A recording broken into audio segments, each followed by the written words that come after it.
Streamlit's collection of input widgets allow users to interact with your app, making data exploration and analysis both engaging and insightful. These widgets can capture user input, such as selections, text input, range values, and more, enabling dynamic updates to your site's content based on user actions. So you can find a complete list of all of the input widgets that are available for Streamlit directly on their official website.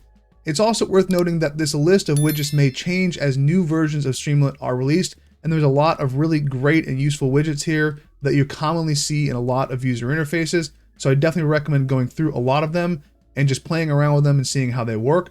We're going to work through several examples here. So to do that, let's go ahead and create a new Python file.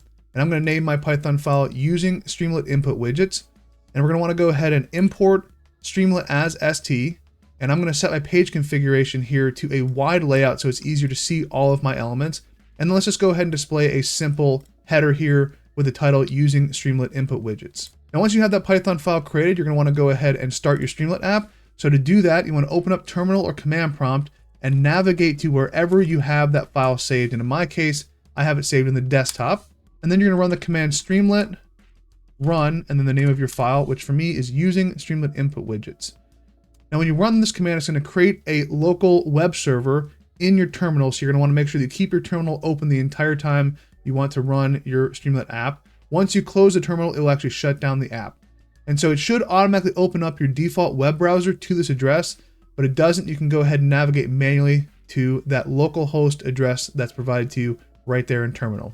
So once we have our Streamlit app up and running, we are ready to start adding some different elements and input widgets and just get some practice with this.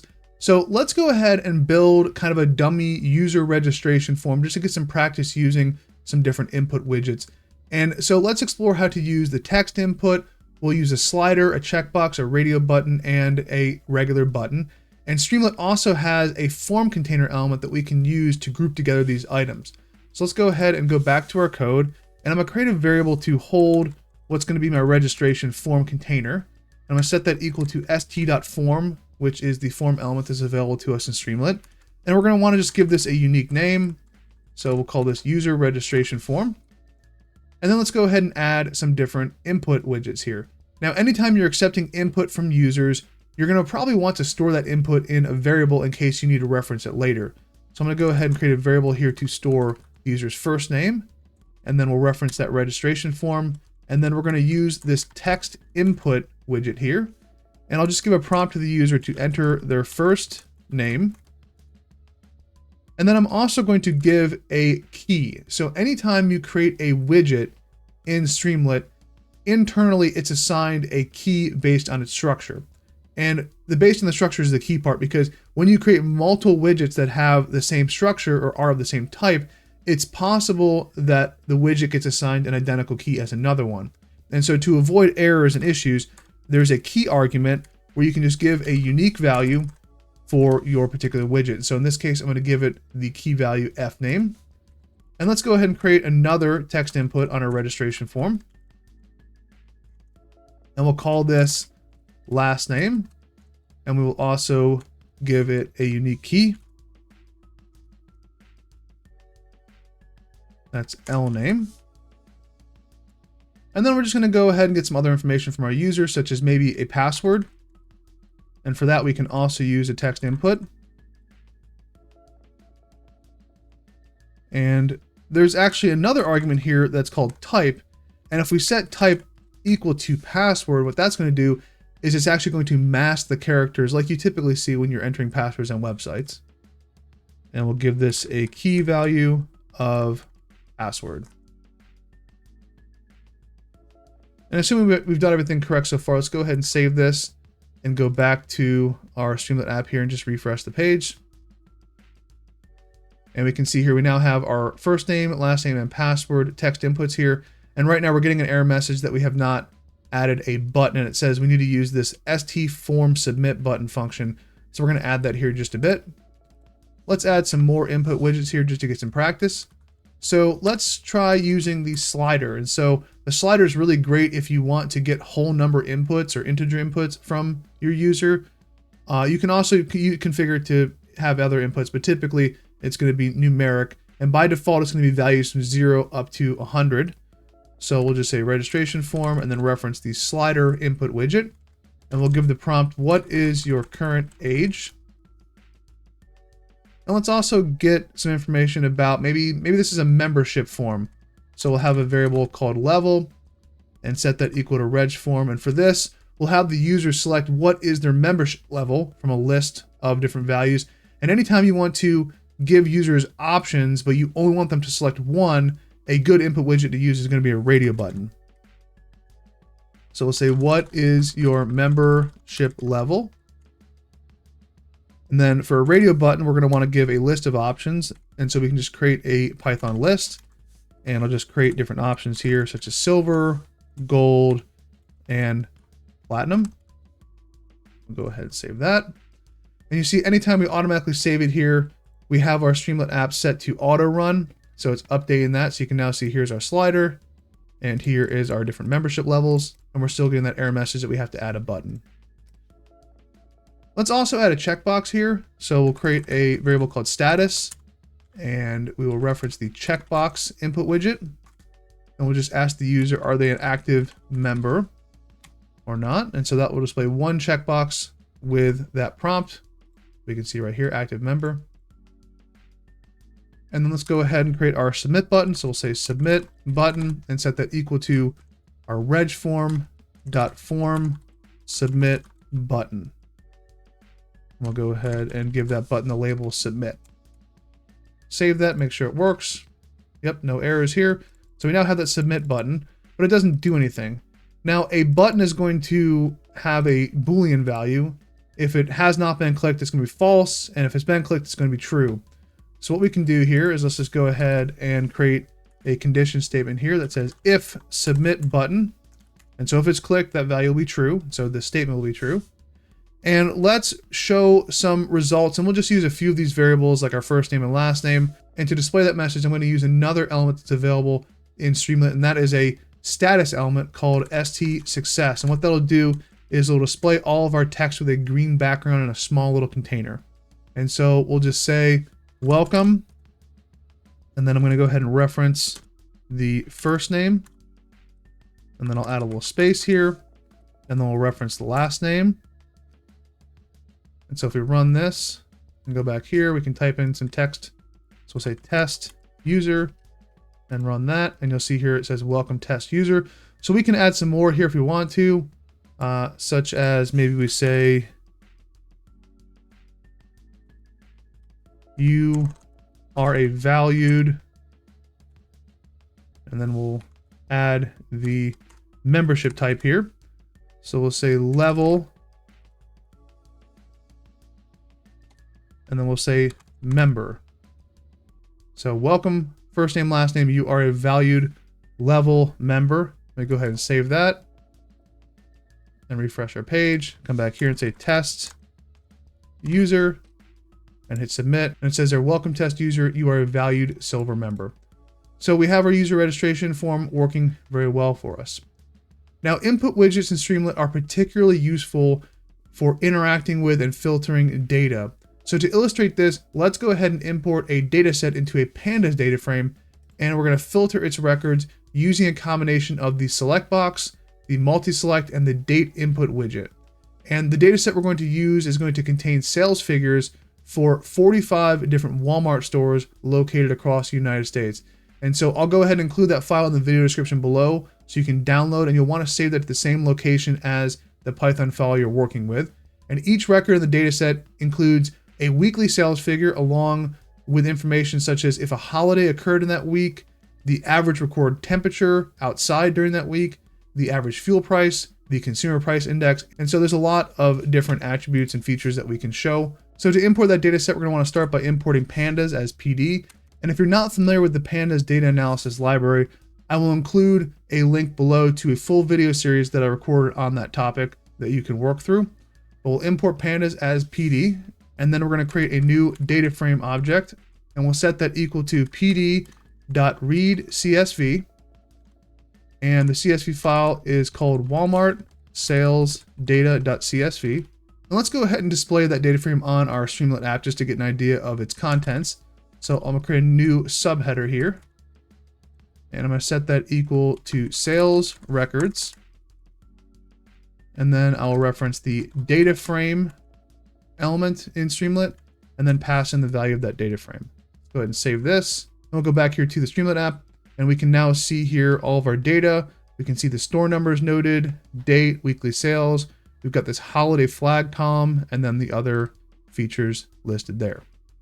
So what I want to do now is I actually want to convert this date column to a date time object, because eventually what we're going to do is we're actually going to filter this data set using a date input. And so this is something we can do pretty easily in Pandas. So we'll say sales df, and then I'm going to reference this date column. And I'm going to set it equal to pd.to date time. And again, if you're not familiar with Pandas, I have a full video series covering it. And we also talk about working with date time data. And so we're going to pass in here the sales data frame and then the date. And then there's also an argument here for inferring the date time format. And so I'm going to set this equal to true. And this will just help avoid any issues if we do have dates that are of different format types in our data set. And so we'll save that. And when we do that, we can actually see that the date format now has changed to this standard ISO format with the year, month, and day listed. So once we have this data imported and loaded, we can go ahead and create a drop-down menu to filter this data frame using a selectbox widget. And so we're going to want to create a filter using a categorical column in our data set.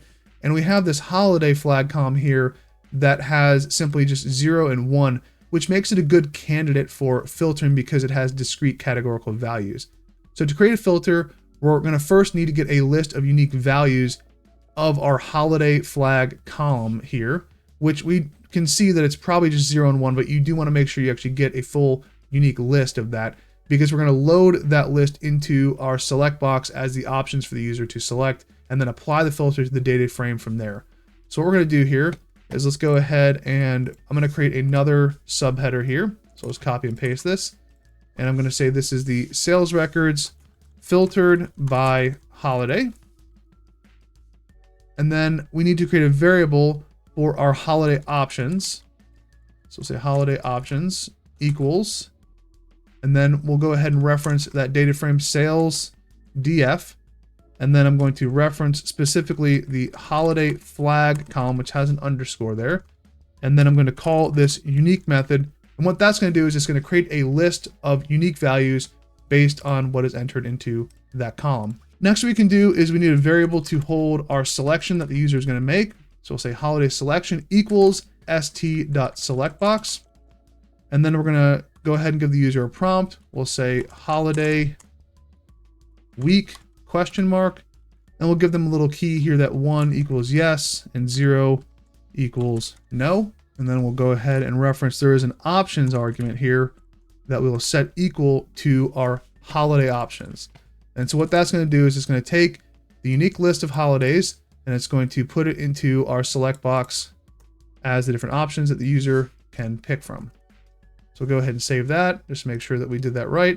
And we can now see we do have that select box here and the unique values of 0 and 1 are listed.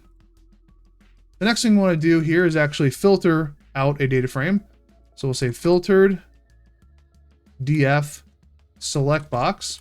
I'm going to set that equal to sales df.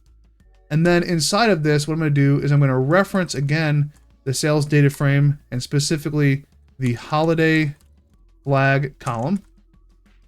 And I'm going to create a condition statement here that says if the sales holiday flag column equals the holiday selection that the user is going to select from that drop-down menu, that is going to filter down our data frame and display that once we say st.dataframe and then reference that filtered df. So you come down here, if we select 0, we see by default 0 is the option. That's all that's displayed. If I change this to 1, it's going to filter down the data set accordingly. You can also display the data set in full screen if you want to and switch back and forth. So Streamlit's great, a lot of great interactive components for us to use. All right, let's go ahead and create another filter using what's called a multiselect. And a multiselect can be used to filter data based on multiple selections or categories. For example, we could filter our sales records based on one or more of the store numbers using a very similar process as we just did. So let's come back here to our code, and I'm going to create another subheader here. And this time I'm going to call it sales records filtered by store. And then we want to create, again, a list of unique options. So we'll say store options equal sales df. And this time, and again, I can just copy and paste this. Instead of referencing the holiday column, we're going to reference the store column and then the unique method there.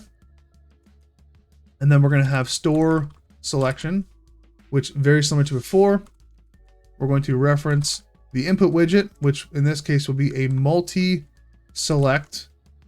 And then we're going to give a prompt, select store, or we could actually say stores because there's multiple selections possible. And then we will reference the options argument here and set that equal to the store options. So we'll name that store options and put that right here. And then we'll go ahead and give it a default value that store 1 is being selected. So when we save that and go back to Streamlit, we'll now see we have that multi-select here with 1 selected by default. So now we want to actually filter a data frame based on that selection. So we'll create a new data frame called filtered df multi-select, and we'll set that equal to our sales data frame. And then again, we're going to reference that sales data frame, specifically the store column. And then we'll use the isIn method here, and we'll pass in that store selection. And so the isIn method is going to check to see what values, because we haven't just selected one potentially, they could select multiples. So this is going to be a list. And so it's going to compare, is the store value here, is it in this list? If it is, it's going to display those records. When we say st.dataframe, and then pass in this filtered multi-select data frame. So I save this and go back over to our Streamlit app. We can see now if I select store 1, it shows only those values. If I come in here and add other stores and remove some, it's only going to display the ones that we select. So again, multi-select is a great option for filtering data sets. Later when we get to charts, you can also use these same input widgets to filter what you actually see in chart visualizations as well. Next, let's go ahead and get some practice using the date input widget, which can be used to select dates using a calendar pop-up. It's very, very useful when you're dealing with any data that has date time information in it. And so let's go ahead and again, create a new subheader here for this example. And we'll say sales records filtered by date range.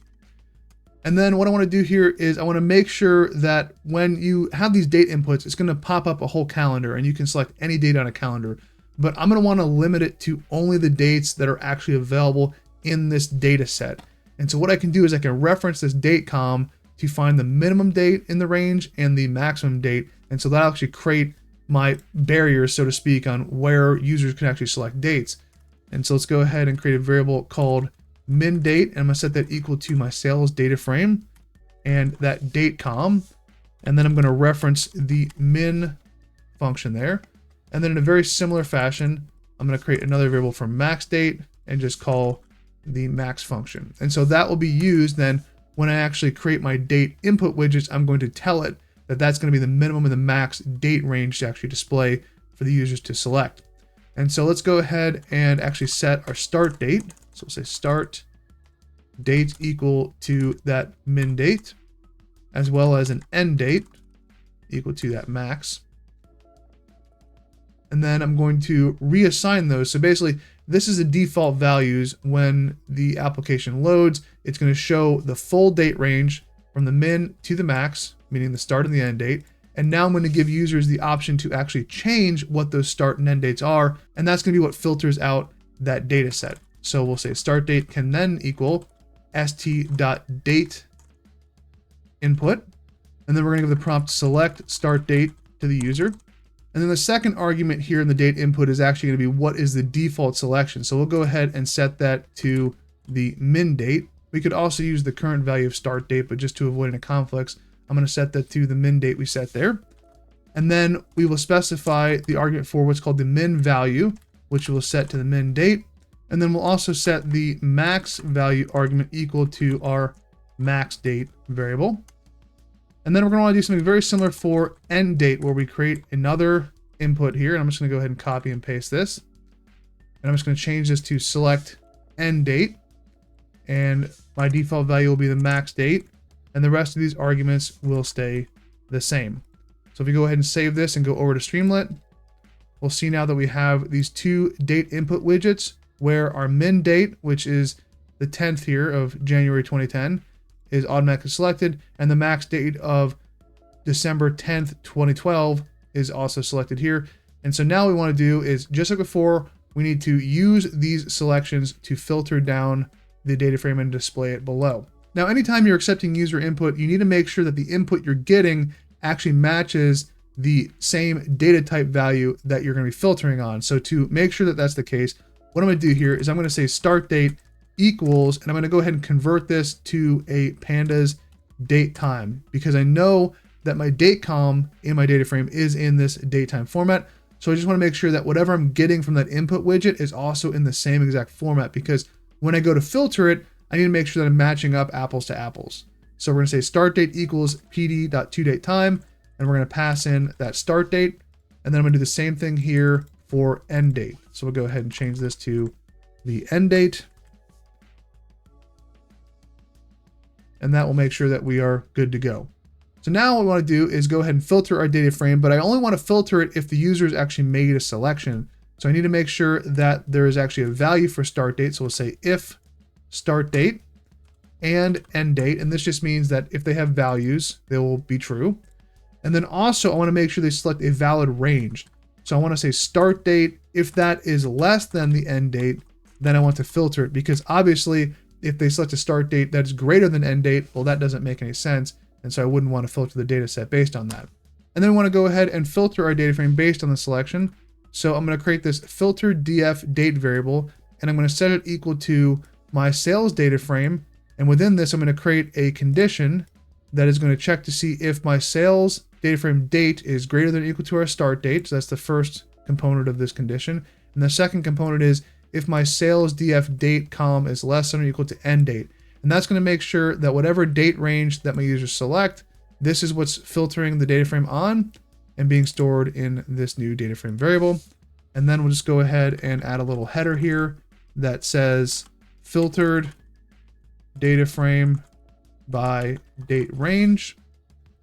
And then we'll say st data frame, and then we'll reference that filtered data frame date. It's also possible the user does not select a valid date range. And so in that case, we can display an error message to the user that says, please select a valid date range. And so we can come here and actually change our start date to a different month and year entirely. And our data frame is filtered based off of that selection. Lastly, if we want to provide our users with the functionality to import their own data into our Streamlit app, we can use the file uploader widget, which is very useful. And so let's go ahead and come down here, and I'm just going to create another subheader, st subheader, and we'll say file uploader. And then what we're going to do is we're going to actually create a variable to hold our uploaded file, and we'll set it equal to st.file uploader. And then we'll tell the user to please select a valid CSV data file for import. And then we want to make sure the user has actually selected a valid file. So we have a condition statement here. If uploaded file is not none, which will check to make sure the file is actually selected. We'll go ahead and create a data frame that I'll call imported data frame. Set that equal to pd.readCSV. And then we'll pass in the uploaded file variable there. And then we can go ahead and display that data frame. So we'll say st.dataframe, and then we'll pass in the imported data frame there. And so when we run this and go back to Streamlit, you'll see that we have the option here now to select a file where you can either drag and drop or browse for it. So that covers how to add interactive user input widgets to your Streamlit app. In our next video in this series, we'll learn how to generate and display plotly visualizations in Streamlit. As always, if you've enjoyed this video, go ahead and hit that like button, subscribe, and click that bell so you don't miss out on any future videos.